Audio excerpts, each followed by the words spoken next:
Bruno Retailleau, 64 ans, vient littéralement d'écraser Laurent Wauquiez à l'élection à la présidence du mouvement Les Républicains. Cela va-t-il conduire les Chiraciens et les Sarkozystes à la reconquête du pouvoir, ou cela va-t-il légitimer le discours de la droite nationale? C'est le sujet du jour, c'est parti.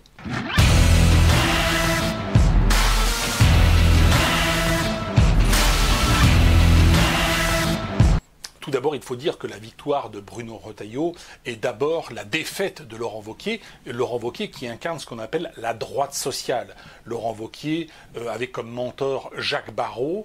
Jacques Barrot qui est vraiment un des leaders fondamentaux de la droite sociale, de la droite socialiste en réalité. C'est-à-dire toujours plus de taxes, toujours plus d'impôts, toujours plus de social. C'est vraiment la marque de fabrique de Barrot. Et ça a été pendant des décennies également la marque de fabrique de Laurent Wauquiez, même si sur son discours des derniers temps, Laurent Wauquiez s'est quelque peu droitisé. Mais ce vote populaire, qui est le vote des adhérents des LR, marque surtout la défaite de cette droite sociale, qui est incarnée aussi dans le parti par des gens comme Valérie Pécresse ou comme Xavier Bertrand.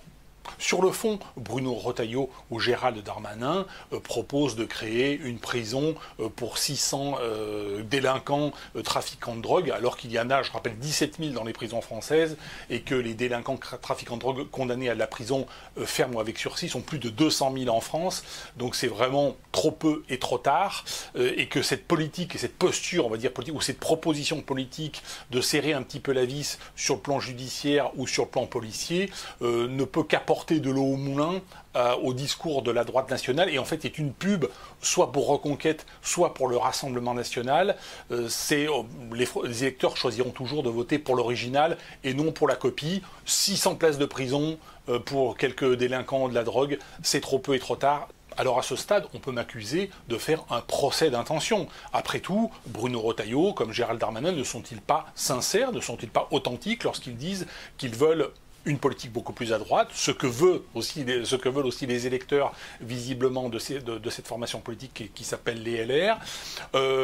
Dans la pratique, je réponds non. Ils ne sont pas réellement des personnes droitistes. Si ça avait été le cas, lorsque Éric Ciotti a rejoint le Rassemblement national pour remporter les élections législatives de 2024, je rappelle que les Darmanin, les Bruno Le Maire, les Retailleau, les Gérard Larcher, président du Sénat, et je ne parle même pas de Xavier Bertrand, bien sûr, et de Valérie Pécresse, ont stigmatisé Éric Ciotti, l'ont exclu du parti, et aujourd'hui, s'il devait y avoir des élections législatives ou municipales, et il y aura de toute façon, avant la présidentielle de 2027, des législatives et des municipales, nous allons voir les Darmanin, les Retailleau et compagnie faire alliance avec Emmanuel Macron, faire alliance avec la Macronie, faire alliance avec Gabriel Attal, faire alliance avec des gens comme M. Lombard, ministre des Finances, Emmanuel Macron qui n'est finalement que la version polie du mélenchonisme.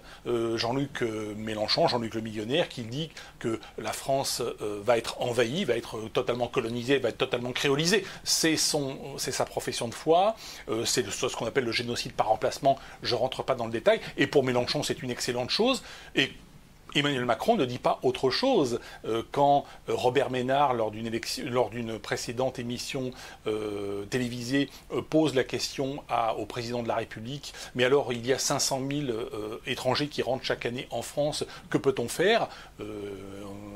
Emmanuel Macron répond: je ne vais quand même pas changer la Constitution. Suivi d'un long silence plutôt gênant. En réalité, Emmanuel Macron est sur la même ligne que Jean-Luc Mélenchon. Et donc aujourd'hui, effectivement, voter pour les LR, voter pour les Darmanin, voter pour les Retailleau et compagnie, que ce soit aux élections nationales ou à des élections locales, c'est voter finalement pour une ligne 100% macronienne et en fait 100% remplaciste et 100% mélenchonienne. Mélenchon dit tout haut ce que Macron pense tout bas et ce que finalement les Darmanin et les Retailleau, on va dire, s'accommodent de ce discours de ce silence macronien et de ce discours finalement mélenchonien. Alors oui, ils peuvent critiquer le discours sur la forme. Effectivement, le mélenchonisme aujourd'hui transpire un discours anti-blanc, un discours anti-juif totalement évident et relativement dégueulasse. Néanmoins, lorsqu'il s'agit d'aller voter au deuxième tour d'une élection, Rassemblement national ou on va dire Front républicain, eh bien ces gens-là sont dans le camp du Front républicain et sont dans le camp effectivement de cette déchéance à la fois financière et anthropologique de la France, hein, qui est un choix politique. Donc au moment des choix politiques, entre Ciotti et Macron, eh bien Retailleau et Darmanin et compagnie ont choisi Macron. Voilà. Alors, est-ce qu'à l'avenir, ils choisiront toujours Macron? On le verra. Il se trouve qu'aujourd'hui, Gérald Darmanin, comme Bruno Retailleau, comme avant lui, comme Bruno Le Maire, lorsqu'il était ministre de l'économie et des finances, signe 250 000 titres de séjour par an, donc sur les 250 000, il y a 50 000 qui occupent ce qu'on appelle les métiers en tension, 200 000 qui vont vivre du social, 250 000 qu'il va falloir loger. Donc on est dans la double peine ou dans la triple peine, puisqu'on a à la fois des salaires qui n'augmentent pas à cause de cette arrivée massive de main-d'œuvre qui est capable d'accepter le salaire minimum.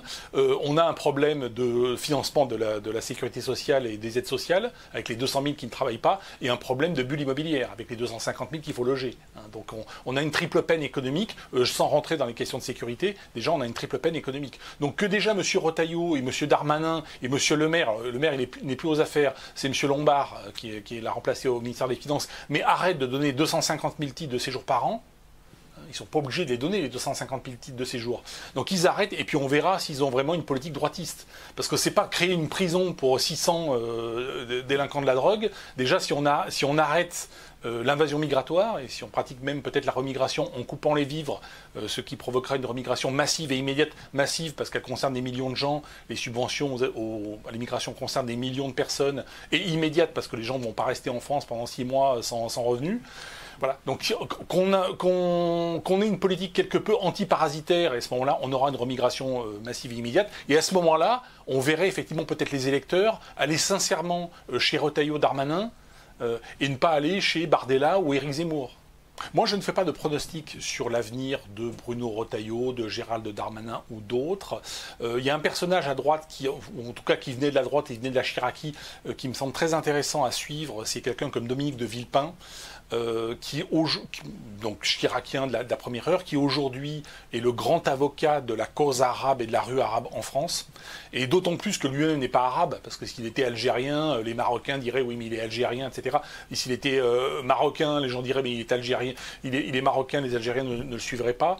Donc le fait effectivement qu'il ne soit pas arabe, mais qu'il embrasse complètement la cause arabe, qu'il défonde systématiquement les positions de l'Algérie, les positions les plus invraisemblables du gouvernement algérien, fait que Dominique de Villepin a une très grande popularité dans la rue arabe française et dans l'électorat arabo-musulman français.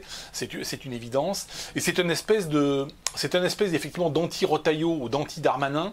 Et il me semble qu'il coche un certain nombre de cases pour être au premier tour, voire au deuxième tour, et l'emporter peut-être même au deuxième tour d'une élection présidentielle.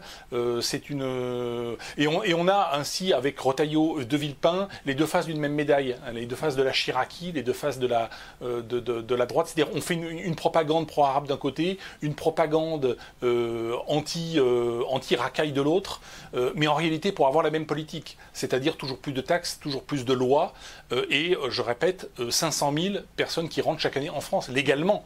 Là, on parle de l'immigration légale, l'illégal c'est autre chose, et c'est beaucoup plus marginal.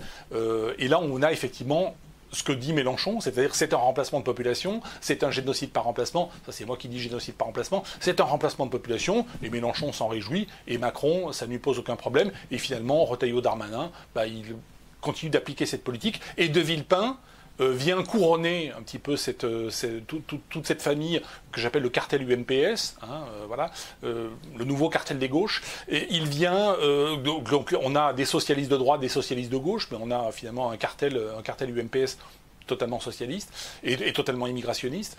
Et de Villepin vient faire un petit peu la synthèse de tout cela. Et je pense que c'est un personnage à suivre parce que dans les mois et les années à venir, à mon avis, il va compter, il va peser, et il sera peut-être même le prochain président de la République s'il devait se présenter. Voilà, merci à toutes et à tous, et je vous dis à bientôt.